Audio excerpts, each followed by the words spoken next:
जय श्री कृष्णा दोस्तों। एक बार फिर से हमारे चैनल पर आपका हार्दिक स्वागत है। वीडियो आरंभ करने से पहले आपसे निवेदन है, हमारे चैनल को ज़रूर सब्सक्राइब कर लें और बेल आइकन को भी ज़रूर प्रेस करें। वीडियो को लाइक भी कर दिया करें दोस्तों कुछ दिन पहले जो हादसा अहमदाबाद एयरपोर्ट से उड़ान भरते समय एक एयर इंडिया की फ़्लाइट के साथ हुआ, वो दिल दहला देने वाला था। उसने ना जाने कितने परिवारों को तोड़ दिया। ईश्वर से प्रार्थना है कि ऐसा दुखद अनुभव किसी को कभी न सहना पड़े। टीवी पर चलती फ्लाइट की तस्वीरें देखकर हर आंख नम हो गई। लेकिन दोस्तों, कभी कभी ईश्वर ऐसी लीला रचते हैं जिसे सिर्फ वही समझ सकता है जो सच्चे दिल से भगवान पर विश्वास करता है। आज की कहानी भी एक ऐसे ही चमत्कार की है। लखनऊ एक समान सुबह थी, लेकिन गुप्ता परिवार के लिए यह कोई सामान्य दिन नहीं था। आज वे पहली बार विदेश यात्रा पर जा रहे थे। लखनऊ से अहमदाबाद और वहां से लंदन के लिए कनेक्टिंग फ़्लाइट ली थी। मनीष गुप्ता एक ऑटो पार्ट्स कंपनी के मालिक थे। व्यवहारिक और धार्मिकता से दूर रहने वाले इंसान थे। उनकी पत्नी रचना थोड़ी धार्मिक थी, लेकिन मनीष अक्सर कहते, भगवान वगैरह सब दिमागी तसल्ली है, मेहनत करो वही असली पूजा है। उनकी 13 साल की बेटी रिद्धिमा बिल्कुल अलग थी। छोटी सी उम्र से ही उसे माँ दुर्गा में गहरी आस्था थी। हर शुक्रवार को वो कन्याओं को भोजन कराती और हर दिन अपने मंदिर, छोटे से मंदिर में वे देवी माँ की पूजा आरती करती। घर से थोड़ी दूर में माता जी का मंदिर था, वहाँ पर भी वो रोज़ जाती थी और दुर्गा सप्तशती पढ़ती थी। फ्लाइट से कुछ घंटे पहले एयरपोर्ट की ओर निकलते समय रिद्धिमा ने कहा, पापा मैं बिना दुर्गा माँ का दर्शन किए बगैर फ़्लाइट में नहीं जाऊँगी। मनीष ने चौंक कर कहा, बिल्कुल नहीं, हमें अहमदाबाद से कनेक्टिंग फ़्लाइट लेनी है। 15 मिनट भी लेट हुए तो लंदन जाने का सपना टूट जाएगा। ये पूजा पाठ बाद में कर लेना। रचना ने धीरे से कहा, मनीष एक बार मंदिर चल ले, बच्ची का मन लग जाएगा। लेकिन मनीष ने बात काट दी और कहने लगे, अगर मंदिर नहीं जाएंगे तो कोई अनिष्ट नहीं हो जाएगा। हाँ, फ़्लाइट ज़रूर छूट जाएगी। मैं कोई अंधविश्वासी नहीं हूँ कि हर छोटे बड़े काम में मंदिर जाया जाए। रिद्धिमा चुप रही, लेकिन उसकी आंखों में आंसू थे। वो चुपचाप अपनी दुर्गा सप्तशती की किताब लेकर बैठ गई। रचना ने धीरे से कहा, बस 5 मिनट, एक छोटा सा मंदिर है रास्ते में, वहीं पर दर्शन कर लेंगे।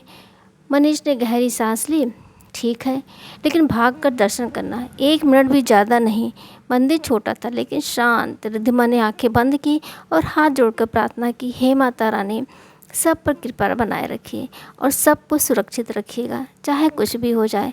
दर्शन के बाद वे लोग टैक्सी में बैठकर तेज़ी से एयरपोर्ट की ओर निकले, लेकिन रास्ते में एक ट्रक फिसलकर सामने आ गया और थोड़ी देर के लिए रास्ता बंद हो गया। मनीष चिल्लाए, अब गई फ़्लाइट। वो बड़बड़ाते रहे, पता था मुझे ये सब बेकार की चीज़ों में फंसने से नुकसान होता है। मुझे तुम लोगों की बात माननी ही नहीं चाहिए थी। मैं जानता था यही सब होगा। जब वे अहमदाबाद एयरपोर्ट पहुँचे तब तक फ़्लाइट ने उड़ान भर ली थी। काउंटर बंद हो चुका था। मनीष झल्लाए, बर्बाद कर दिया इस पूजा पाठ ने। अब लंदन का सपना अधूरा रह गया। मैंने कहा था मंदिर जाने का कोई मतलब नहीं था। अब सारी प्लानिंग बर्बाद हो गई। इतने पैसे खर्च किए और अब क्या करेंगे? उन्होंने रचना पर गुस्सा उतारा। रचना ने शांत स्वर में कहा, मनीष शांत हो जाओ, हम दूसरी फ़्लाइट बुक कर लेंगे। रिद्धिमा चुपचाप एक कोने में बैठ गई। उसे लग रहा था कि ये सब उसकी गलती है। उसने चुपचाप अपनी किताब खोली और दुर्गा सप्तशती पढ़ने लगी। या देवी सर्वभूतेषु शक्ति रूपेण संस्थिता। तभी एयरपोर्ट के वेटिंग एरिया में शोर मच गया। टीवी स्क्रीन पर ब्रेकिंग न्यूज आ रही थी। अभी अभी अहमदाबाद से लंदन जा रही एयर इंडिया की फ़्लाइट टेक ऑफ के तुरंत बाद तकनीकी खराबी के कारण क्रैश हो गई है। स्क्रीन पर आग की लपटें, धुआं और मलबे की तस्वीरें थी। न्यूज़ एंकर की आवाज़ कांप रही थी। वो नज़ारा था ही कुछ ऐसा, यात्रियों की मृत्यु की आशंका। रचना की आंखों से आंसू बह निकले। हे देवी माँ, आपने हमें बचा लिया। नील, जो अब तक मोबाइल में गेम खेला था, उठकर रिद्धिमा के पास आया। दीदी, तुम सही थी, माँ सच में सब देखती है। मनीष अवाक थे। वे रिद्धिमा की ओर देख रहे थे जैसे पहली बार उसे पहचान रहे हों।